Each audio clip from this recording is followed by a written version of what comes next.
Go ahead. I was going to say, so we've already got kind of the Iowa going. It's been a while since we've talked to you last, and it was a big 4th of July kind of recruitment going on there with Darion Jones and the recruitment that he obviously committed outside of Nebraska, went and chose the Hawkeyes. What was kind of your vibe from that? We had talked about it on the show. I know DB has more of a little bit of an inside source on there too, and kind of knew that this would go one way or the other, but the split household now. Did you get anything from that, or was it truthfully just it kind of felt like it was going to be Iowa the entire time? It didn't feel like Iowa the entire time to me. There was a point several months back where I put in a crystal ball for Nebraska just because I thought, the brother thing will win out. And, obviously Donovan's had a good start to his career in Lincoln. So I thought that connection might carry it. But about a month or so prior to the 4th, somewhere around there, you began to hear stuff we did in, our network that Iowa really had done a nice job with them, hit it out of the park. And he was probably leaning that way. So by the time we actually got to the holiday, I wasn't surprised he did it. I haven't talked to him directly very much.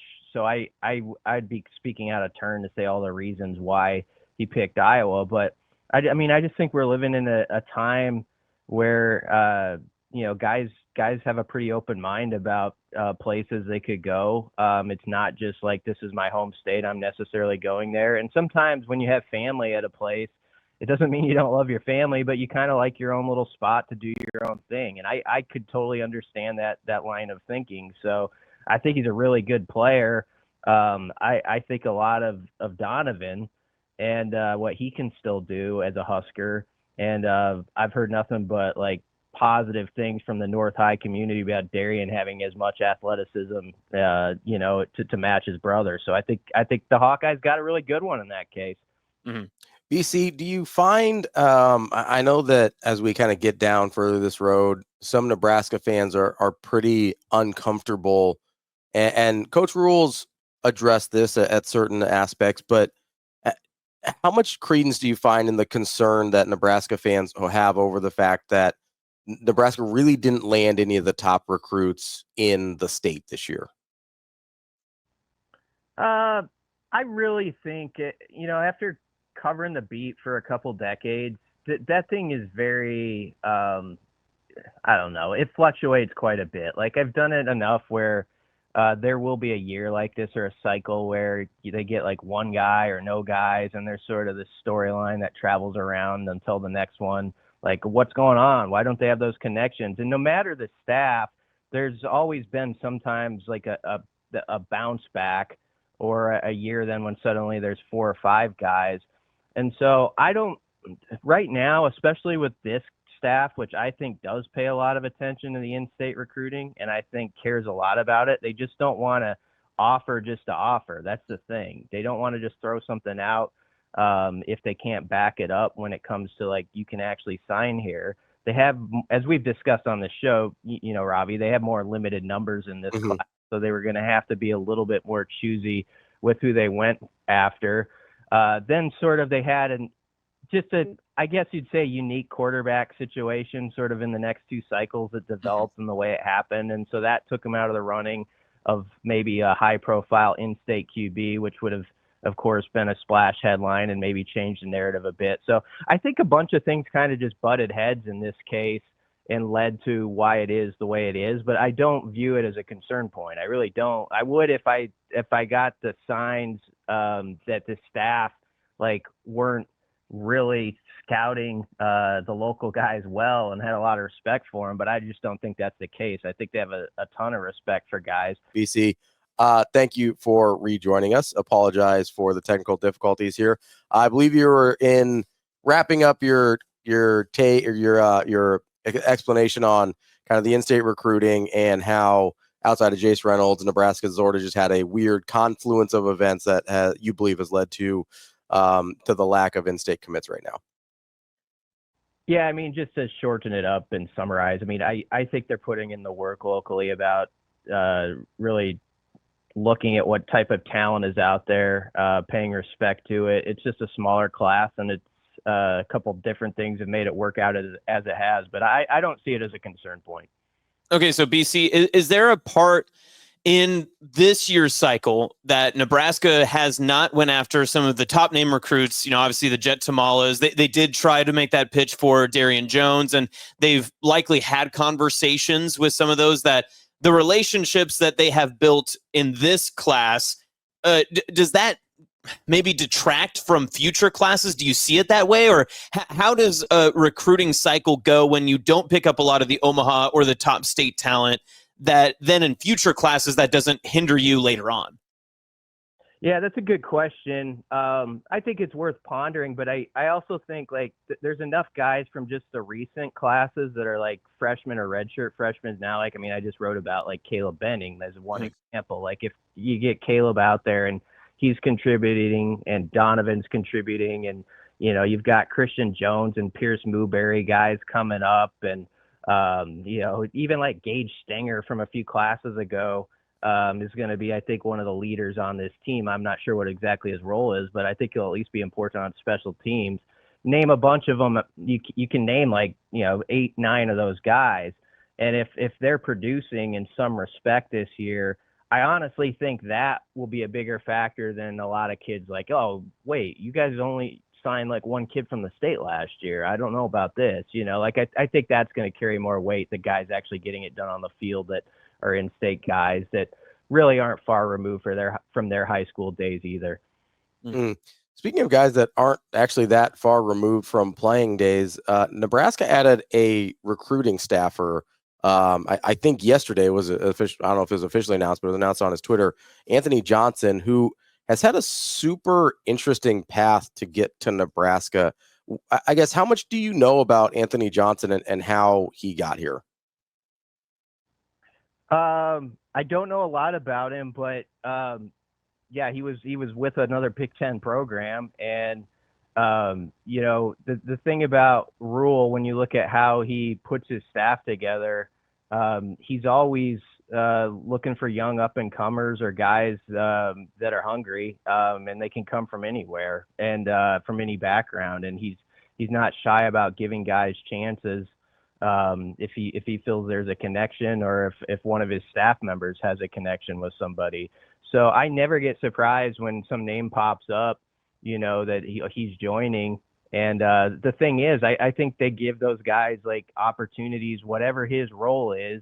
He'll have a niche where he's expected to produce, and he'll get a chance to do something that matters in his program. I don't think they just have people come in and sit as dead weight. So if you get a position, even if it's not one of the main full-time assistants ones we always talk about, I think Rhule has proven that he gives opportunities for guys to climb up, or it can help their career go elsewhere. So I'm sure there's a lot of young coaches that honestly want to come work for him because they've seen his track record and how he does treat his young coaches. BC, I was kind of curious, not about Anthony Johnson specifically, I guess, but he just joined Michigan a couple months ago. For these I guess I believe they're full-time, but non-primary staff positions, how often, or I guess how common is this type of movement where whether it's kind of sort of in an off cycle of what we would consider the normal hiring time period, or these really quick moves? Do you have any frame of reference for how common or uncommon this type of thing is, going from one Big Ten school to another after a relatively short period of time? Yeah, I don't know if I could give a great answer on it. It seems like guys usually spend at least one full year somewhere. You have that one season and whatever. So 6 months or whatever it was at Michigan is a shorter time. And I don't know all the details. Perhaps it's just a better deal, a slightly better opportunity. I do know, when Pat Stewart came in as the GM, there was talk of there could be some recruiting hires for some various things coming down the pike. So Nebraska was sort of looking to fill a position or two with their recruiting staff. And so, this makes sense in that respect. So it could have just been a deal in this case where, especially in our climate in college football, we're getting these GMs who have joined programs in the last 5 or 6 months, they're sort of looking at, okay, what's the staff like? What do I need? How could this guy fill this blank that maybe we're missing? And so that might be why you're seeing some of these hires of guys who have been at a place a shorter time than usual. So BC, maybe not Anthony Johnson specific, because maybe his role, as you know, we're trying to figure out where it is. It sounds like it could be more on the recruitment side, kind of where he was with Michigan and potentially with Pittsburgh as well before then. Is that something that Nebraska prioritized in terms of maybe alleviating some time from the coaching staff having to go out and do this sort of recruitment? I think there is there a misperception that it's strictly the position coaches and the coordinators and Coach Rhule that go out and do all the recruitment, or is this maybe one of those guys that can start that recruitment process? Is that a part of, I guess, the recruitment process when it comes to Nebraska, is that it's not always the coach that has to go out, and maybe this is a new spot and a new name that recruits can kind of get in touch with before they get in touch with an EJ Barthel or whoever it would be? Oh, absolutely. There's a lot of recruits that will interview, and like early on in the process, that they're talking to someone who's not necessarily a full-time coach. Or, you know, there's several names that pop up. I mean, one that everyone knows is like Keith Williams. He's obviously got an important job, like within Nebraska's recruiting structure, has been important to Rhule's staff. So like his name would pop up, but there's others where it's someone who is not like an everyday staff name that we talk about on the radio usually, but he's reaching out on behalf of Nebraska, or he's the staff member that the kid kind of relates to first off as the ball sort of gets rolling. So that's not uncommon at all. And I'm not saying this is how it's going to go with Anthony Johnson by any means, but we are now in a different time where you can send like whatever staffers you want on the road, you know, and so there is opportunity for guys who are really good recruiters or getting going in recruiting, and they have those connections to take some of the labor off coaches where they weren't always on the road. Now, of course, you're going to want a lot of your position coaches to eventually be out there, have face-to-face time. You're going to want like Terry Braden in front of guys because he's just so energetic and he's the D-line coach. But there is something to be said for early on in the early stages, other people helping. Well, obviously these position coaches are busy trying to get ready for a season and all this. Talking with Brian Christopherson, Husker247. BC, as we're kind of getting ready for Big Ten Media Days, and we got the announcement yesterday that Fan Day and the Big Red Preview is going to be August 2nd. Where are some of the landmarks you're at as you're kind of, I mean, I feel like a lot of us are starting to get into our prep mode for football season. Where are you at in sort of your preparation, and how do you start to get ready now that we're, I don't know, 6 weeks out from the start date? Yeah, you start to, I think we're to the point where, you know, we've kind of spun around in a circle on certain topics. And now it's like, like this week, I'm kind of forming like, okay, what are the 8 to 10 questions when you go to Las Vegas next Tuesday and Nebraska's at the mic, you know, that push the ball forward? Like what is actually news or something new to the equation? And sometimes you're not going to get a new answer to those questions you ask. But I do think there's a lot of curiosity still. For like one instance is the O-line to me has been something we have talked about all offseason, and we're like, that could be a strength for good reason. We see that there's a lot of potential depth there. And yet there's a lot of curiosity about certain guys, like where you specifically put Latovsky, for instance, how some of the vets like Corcoran and Prohaska come back. Like I feel like sometimes we actually talk over guys like they're not going to be around in the fall, you know, because they were out rehabbing, or a Gunnar Gatula type guy. And I'm curious, like, what kind of impact can they make? You know, can one of those guys bump their way to the front of the line again? So you think about stuff like that, topics that maybe people have kind of put in the back burner in the spring, and now it's like, no, let's get to the bottom of this. Who's really like in the mix there at right tackle? And you know, like you get your Demetrius Bell type stories, like where's he at? Could he pop in and be part of the equation at wide receiver? So there's Carter Nelson update. Like, is he ready to roll like we think he can be? All that stuff. Maybe it's kind of injury related, but those nuts and bolts items, I think, honestly, are the stuff that interests people the most. And then there's always like a name or two that pops up at either media days or the first week that's like you didn't necessarily consider that person was in the running for the 2 deep, but here he is, and you better pay attention. And so that's the sort of stuff you start to look out for, I think. BC, other than probably the general what's going on in college football conversations that Rhule tries to put himself into just when he's out doing other media tours, when it comes to Big Ten Media Days next week, do you think that there's a specific message about this year's team that he will try to convey just generally over to the conference media? Because we know what we are getting from the national conversation kind of from him, what he's put into expectations even from last summer to this year. What is there something that maybe we're missing in the fold that we could expect to hear from him next week that might be the theme or maybe his message for the season?